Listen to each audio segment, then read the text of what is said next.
Oi, pessoal do meu canal, os meus seguidores que eu tô começando a aumentar. Agradeço que vocês estarem aqui comigo de novo. Fiz uma pesquisa no domínio público e agora eu vou começar a ler livros de lá, porque meu canal não é grande, eu não tô ganhando com isso ainda, mas vou começar, tô aprendendo.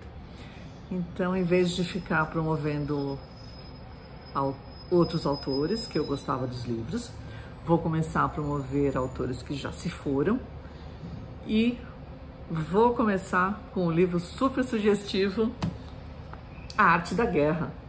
Vocês já leram? Eu quando fiz medicina chinesa, eles falaram muito desse livro. Então eu já tinha lido há muito tempo atrás e agora eu vou passar eles para vocês. Está no domínio público. Eu vou só ler um pouquinho da orelha aqui, tá? Do que está escrito, e depois eu entro com a leitura no próprio... Baixei o PDF e vou fazer por ali, tá bom?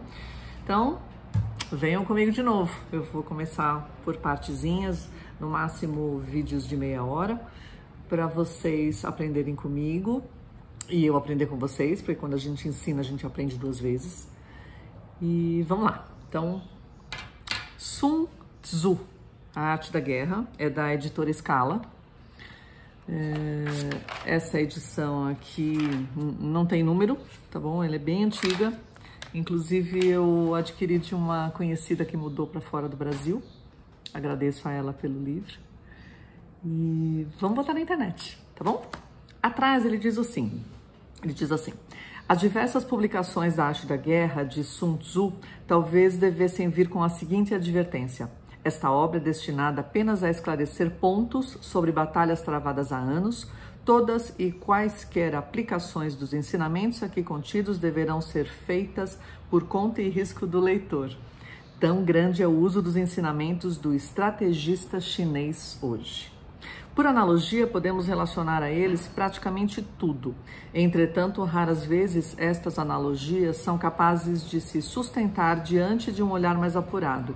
Os ensinamentos de Sun Tzu em A Arte da Guerra não se diferenciam em nada do que se costuma dizer em diversas ocasiões em um empreendimento como a guerra ou os negócios. Seja prudente, analise o campo de ação, avalie as suas possibilidades, trabalhe com afinco.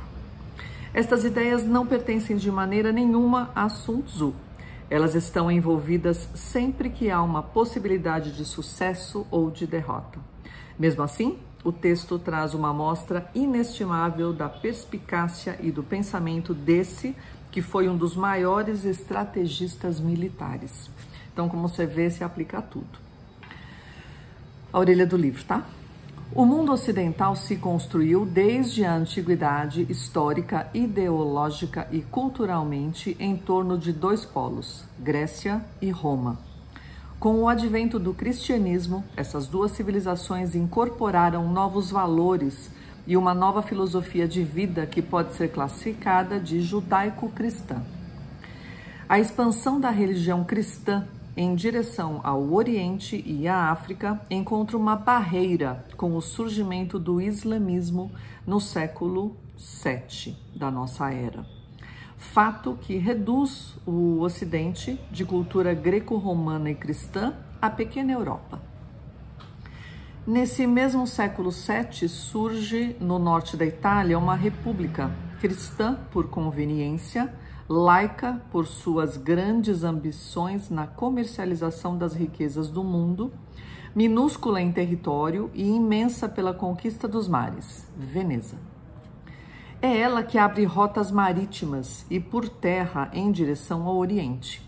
E é dela que parte um célebre viajante e explorador, Marco Polo, 1254 a 1324, pioneiro que não só descobre o Extremo Oriente e o revela à pequena Europa, mas, com sua aventura especialmente na China, impulsiona a busca por novos caminhos de contato direto com o Extremo Oriente. Somando-se isso à descoberta da América, a pequena Europa não será mais a mesma. De fato, navios europeus partem em todas as direções, em busca de produtos e de riqueza. Com esses navios parte também a religião europeia, o cristianismo. Missionários são enviados aos 4 cantos do mundo. Um desses missionários, o padre francês Jean-Joseph Amiot, 1718 a 1793, se dirige à China, onde permanece até a morte. Em 1772, manda publicar na França um livro que ele próprio traduziu, intitulado A Arte da Guerra de Sun Tzu. É a primeira tradução em língua ocidental de uma obra escrita no século V a.C. O sucesso deste opúsculo na Europa foi momentâneo, efêmero.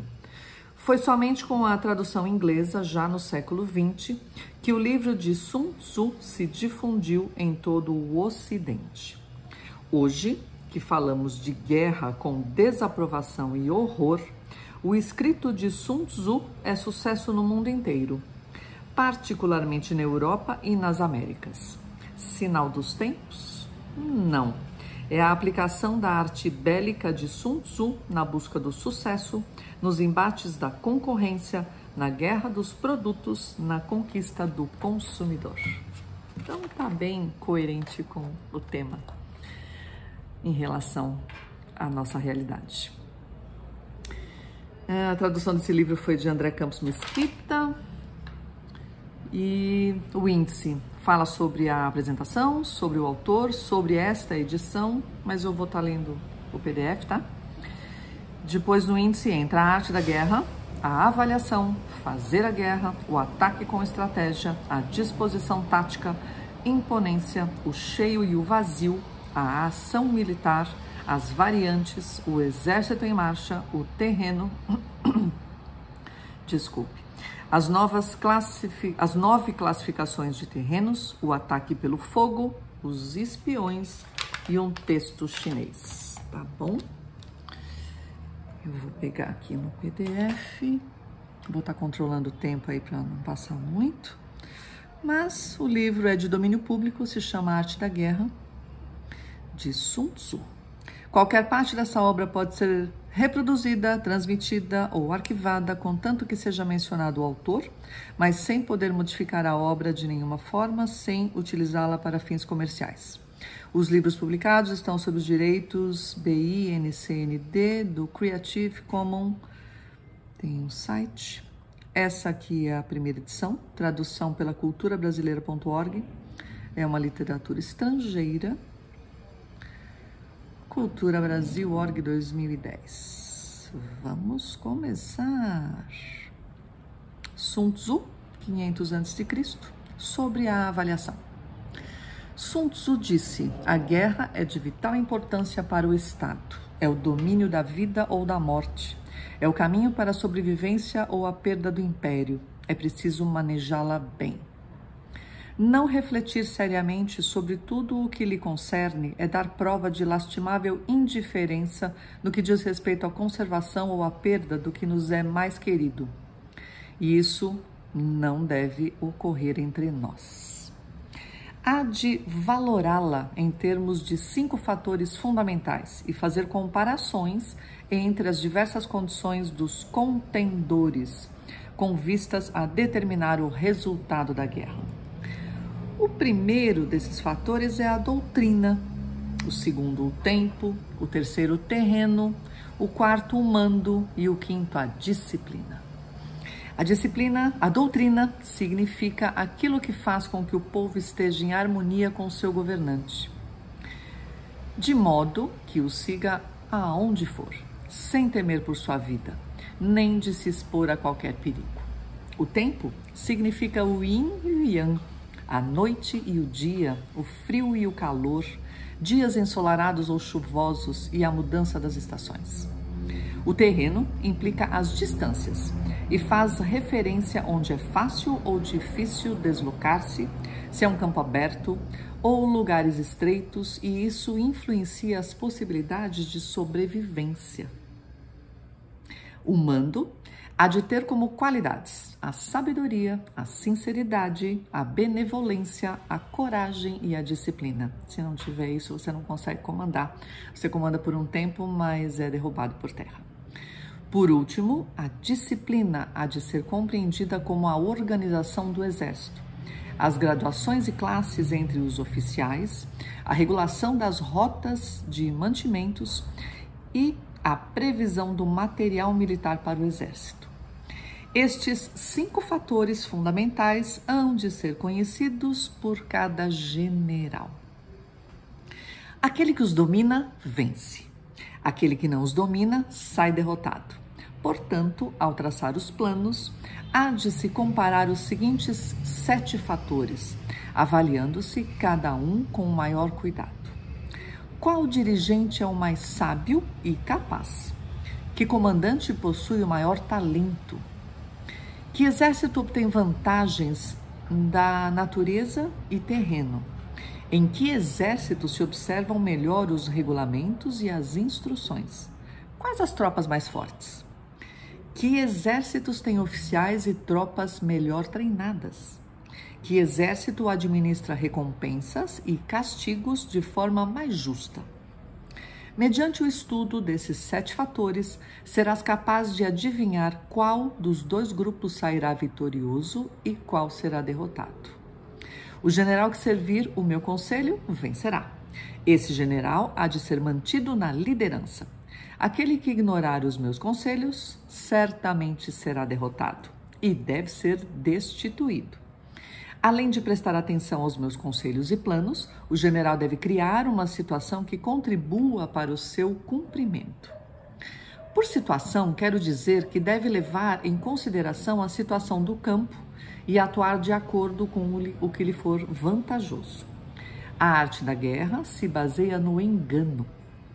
Portanto, quando és capaz de atacar, deves aparentar incapacidade. E quando as tropas se movem, aparentar inatividade. Se estás perto do inimigo, deves fazê-lo crer que estás longe. Se longe, aparentar que se está perto. Colocar iscas para atrair o inimigo. Golpear o inimigo quando está desordenado. Preparar-se contra ele quando está seguro em todas as partes. Evitá-lo durante um tempo, quando é mais forte. Se teu oponente tem um temperamento colérico, tenta irritá-lo. Se é arrogante, trata de adular o seu ego. Se as tropas inimigas se acham bem preparadas após uma reorganização, tente desordená-las. Se estão unidas, semeia a dissensão entre as fileiras. Ataca o inimigo quando não está preparado e aparece quando não te espera. Estas são as chaves da vitória pela estratégia. Agora, se as estimativas realizadas antes da batalha indicam vitória, é porque os cálculos cuidadosamente realizados mostram que tuas condições são mais favoráveis que as condições do inimigo. Se indicam derrota, é porque mostram que as condições favoráveis para a batalha são menores. Com uma avaliação cuidadosa, podes vencer. Sem ela, não podes. Menos oportunidades de vitória terá aquele que não realiza cálculos precisos. Graças a este método, pode-se examinar a situação e o resultado aparece claramente. Sobre o princípio das ações. Uma vez começada a batalha, ainda que estejas ganhando, se continuares por muito tempo, desanimarás as tuas tropas e embotarás a tua espada. Se estás sitiando uma cidade, esgotarás tuas forças. Se mantiveres o teu exército durante muito tempo em campanha, teus mantimentos se esgotarão. As armas são instrumentos de má sorte.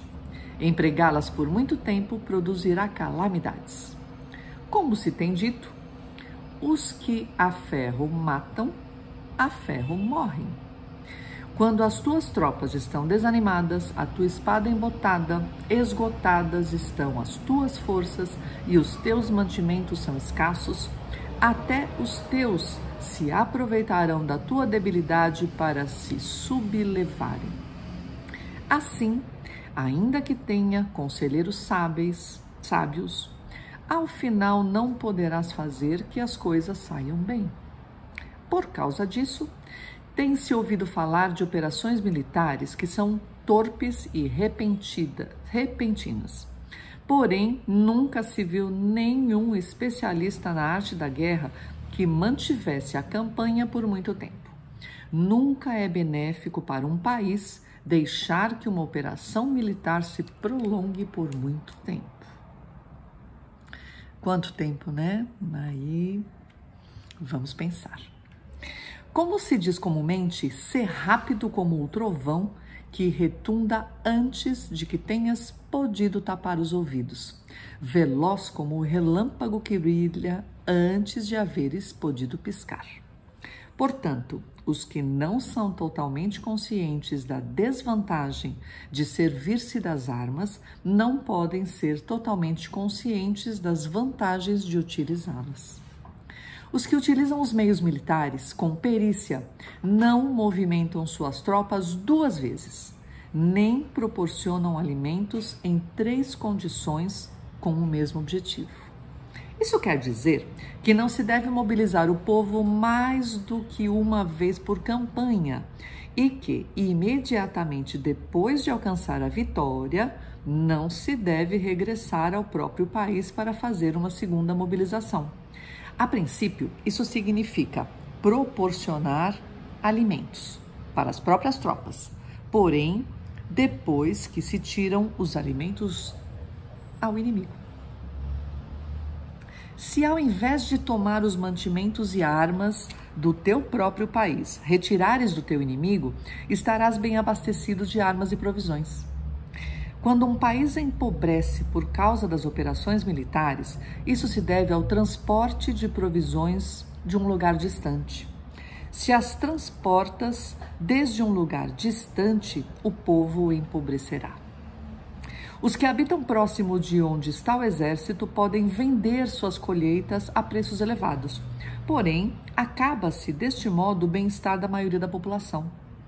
Quando se transportam as provisões para muito longe, ocorre ruína por causa do alto custo. Nos mercados próximos ao exército, os preços das mercadorias aumentam. Portanto, as longas campanhas militares constituem uma ferida para o país.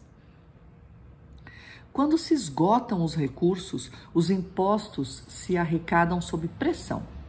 Quando o poder e os recursos se tenham esgotado, arruína-se o próprio país. O povo é privado de grande parte de seus produtos, enquanto os gastos do governo para armamentos se elevam. Os habitantes constituem a base de um país. Os alimentos são a felicidade do povo. O príncipe deve respeitar esse fato e ser austero em seus gastos. Você vê uma nomenclatura antiga, né? Fala sobre príncipes. Em consequência, um general inteligente luta por desprover o inimigo de seus alimentos. Cada porção de alimento tomado ao inimigo equivale a 20 que te forneces a ti mesmo. Assim, pois, o que arrasa o inimigo é a imprudência e a motivação dos teus em fazer desaparecer as vantagens dos adversários. Quando recompensas teus homens com os benefícios que ostentavam os adversários, eles lutarão com iniciativa própria, e assim poderás tomar o poder e a influência que antes tinha o inimigo. É por isso que se diz que onde há grandes recompensas, há homens valentes. Por conseguinte, em batalha de carros, recompensa primeiro o que tomar ao menos 10 carros. Se recompensas a todo mundo, não haverá suficiente para todos. Assim, pois, oferece uma recompensa a um soldado para animar a todos os demais. Troca suas cores. Dos soldados inimigos, feitos prisioneiros, utiliza-se misturados aos teus. Trata bem os soldados e presta-lhes atenção. Os soldados prisioneiros devem ser bem tratados para conseguir que no futuro lutem para ti. A isso se chama vencer o adversário e incrementar por acréscimo as tuas próprias forças. Se utilizas o inimigo para derrotar o inimigo, serás poderoso em qualquer lugar aonde fores. Assim, pois, o mais importante em uma operação militar é a vitória e não a persistência. Essa última não é benéfica. Um exército é como o fogo. Se não o apagas, se consumirá por si mesmo. Portanto, sabemos que o que está à cabeça do exército está a cargo das vidas dos habitantes e da segurança da nação. Bom, 20 minutos já se foram. Vamos para um outro tópico, que é sobre as proposições da vitória e da derrota. Vou deixar para o próximo vídeo, tá? E se vocês gostaram, continuem curtindo, se inscrevendo, passem para outras pessoas, me deem dicas de outros livros de domínio público agora, né? Me digam se vocês gostaram, eu vou respondendo conforme forem chegando as opiniões. E peço a ajuda de vocês para ir disseminando essa arte que eu tô gostando, que agora virou uma arte da guerra. E uma ótima semana. Volto em breve. Agora mais feliz de novo, podendo mostrar para vocês um pouquinho do que eu gosto de fazer, que é ler para as outras pessoas. E com o YouTube a gente consegue chegar mais longe. Espero que agora esteja tudo certo e que eu continue essa fase gostosa que eu tô passando, tá bom? Uma ótima semana, muito obrigada, fiquem com Deus ou com a energia que vocês acreditam e em breve estaremos juntos.